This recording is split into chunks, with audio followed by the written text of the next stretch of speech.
So, welcome back. We wanted to take a bit of time to contextualize what you are about to hear in the second half of this evening's program. In 2014, I began what is called the Artivism Project, a collective of faculty, staff, students, and student organizations from a variety of departments and disciplines across campus who were interested in exploring issues of social and environmental justice through interdisciplinary collaboration and shared artistic experiences. Each iteration of the Artivism Project uses what I call a driver, a work of art that serves as a hub for learning about a particular topic through artistic experience. For example, we've used Ted Hearn's Katrina Ballads to explore issues of race, class, and the politics of disaster. An art exhibit at TCNJ's art gallery entitled Springs Eternal became the driver for a deep exploration of climate change, water, and environmental justice. Each project involves an intricate web of faculty, community partners, and students who come together to learn and connect through art. In June 2020, like so many of you here tonight, I was working from home, facing a bleak summer and a raging pandemic with no end in sight. In scrolling through Facebook, I saw that the New York Times published a commissioned poem entitled Weather by the acclaimed author Claudia Rankine. I was immediately struck by the poem's stark take on racial injustice and the pandemic. I read it again, and then again, and again. Weather became the driver for the Artivism Project's work during all of last academic year. The posters you see in the lobby were created by TCNJ students in graphic design under the guidance of their instructor, Diane Zatz. That work was inspired by soundscapes created by students in our social justice, music, and education class, which were then aired on the TCNJ's radio station, WTSR. Students and faculty from across women and gender studies, education, the freshman seminar program, and others all found ways to use weather as a gateway to open dialogue about this particular moment in time. We are grateful to Claudia Rankine for granting us permission to commission this setting of her poem. And though she couldn't be with us this evening, she sent the following message, quote, "I am deeply moved that my poem, Weather, has been so carefully, methodically, and brilliantly scored by Rollo Dilworth. The translation of poetry into music is a natural conversation in that these mediums share origins in the communication and expression of complex emotions. We use poetry and music to say what cannot be spoken plainly. I thank all of you for bringing music to my words and thus extending our shared moments." So tonight's world premiere of Rollo Dilworth's setting of Weather marks the culmination of this cycle of the Artivism Project. Dr. Leonard, Dr. Leprade, and I, along with our students, are beyond grateful to Dr. Dilworth for joining us on this journey and creating this incredible piece that sets Claudia Rankine's poem. Thank you so much, not only for your artistic work, but for also the personal energy and emotion that this work required of you. And we know that that must have been painful at times. Our faculty and our students are humbled by this opportunity and have been deeply touched and inspired by your work. What we owe to you and to Professor Rankine is to take up your call to action and be relentless in our pursuit to go out and repair the future. And with that, I'll turn it over to you, Dr. Dilworth.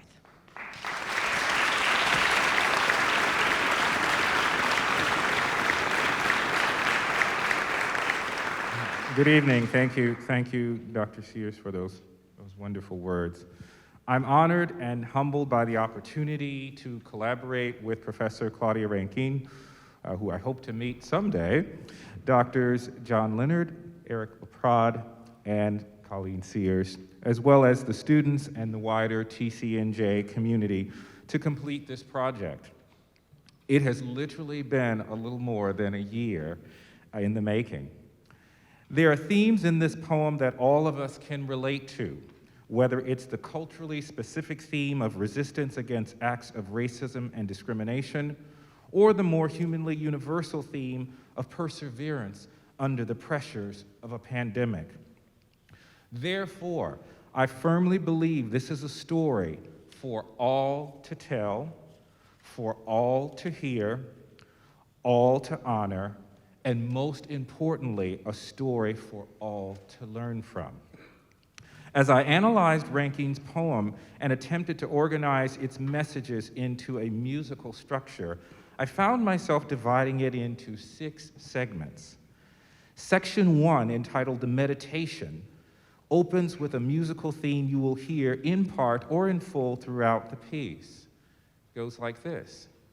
Stand the storm, it won't be long, we'll anchor by and by.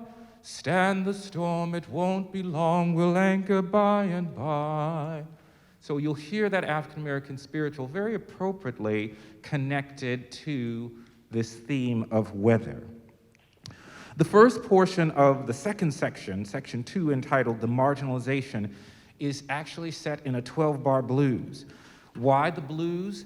Because the blues is a secular musical form developed by blacks in the rural South as a way of expressing their emotions, particularly the sorrows of poverty, racism, discrimination, and disenfranchisement.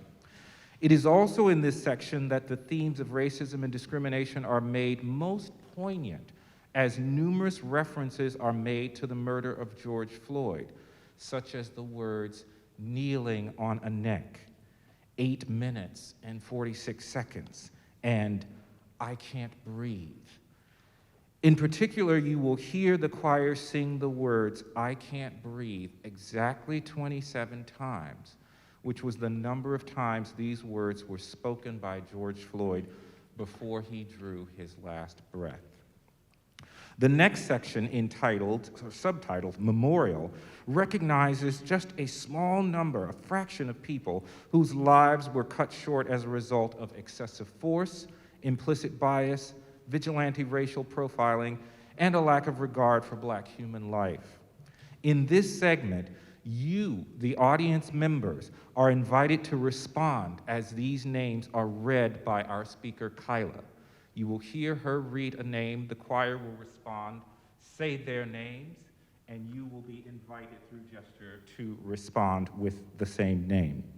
Section 4, which I call The Meltdown, depicts a scene of civil unrest.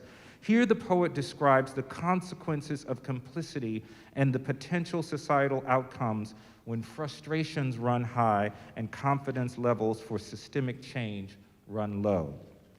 Section 5 simulates a march for social justice as the choir sings, whatever contracts keep us social, compel us now to disorder the disorder.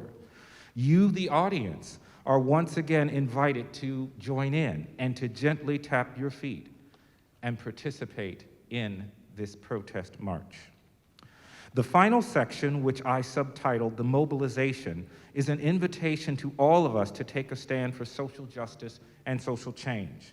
The poet provides prescriptions for peace, perseverance, and persistence in the fight for justice and equality in our communities. This has been an incredibly meaningful journey for me, I know for my colleagues here at TCNJ as well, and for these students. We have been changed. We've been challenged to lean into our discomfort and lean on each other in order to learn and grow as artists, educators, and as citizens. Students have shared with me aspects of their personal journey as they sought to develop a deeper understanding of the themes presented in the poem and in the music, as well as how these themes are relevant to their own lives.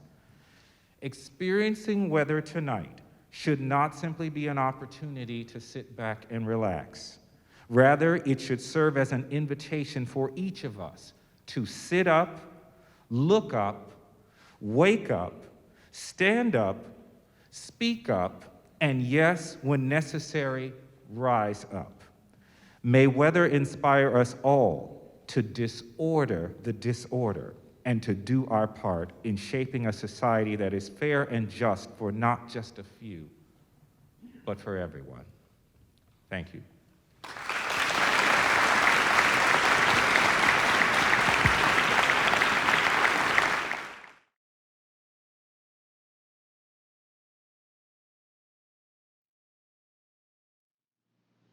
Weather. On a scrap of paper in the archive is written, I have forgotten my umbrella. Turns out, in a pandemic, everyone, not just the philosopher, is without. We scramble in the drought of information, held back by inside traders, drop by drop, face covering. No, yes.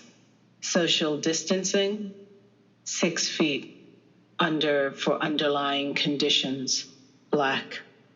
Just us and the blues kneeling on a neck with the full weight of a man in blue. 8 minutes and 46 seconds. In extremis. I can't breathe. Gives way to asphyxiation, to giving up this world. And then mama, a call to protest, fire, glass, say their names. White silence equals violence. The violence of again, a militarized police force, tear gassing, bullets ricochet, and civil unrest, taking it, burning it down, whatever. Contracts keep us social, compel us now to disorder the disorder. Peace, we're out to repair the future. There's an umbrella by the door, not for yesterday, but for the weather that's here. I say weather, but I mean a form of governing that deals out death and names it living. I say weather, but I mean a November that won't be held off. This time, nothing, no one forgotten. We are here for the storm that's storming, because what's taken matters.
George Floyd.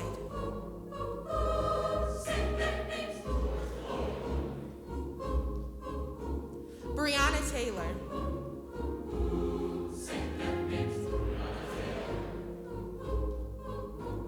Ahmaud Arbery.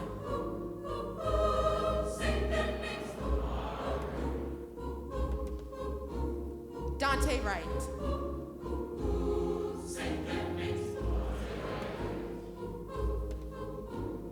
Sandra Bland.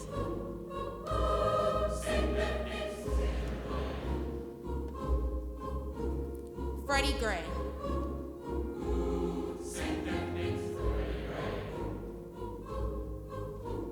Philando Castile.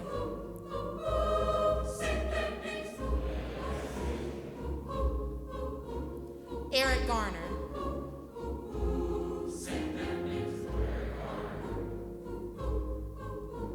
Tamir Rice.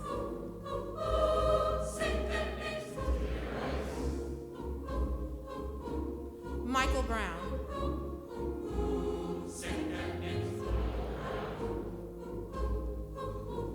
Elijah McClain.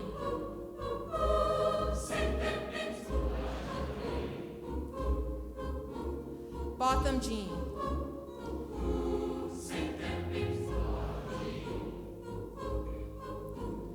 Alton Sterling.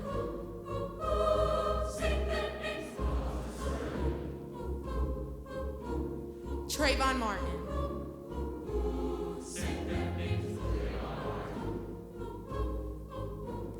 Tatiana Jefferson.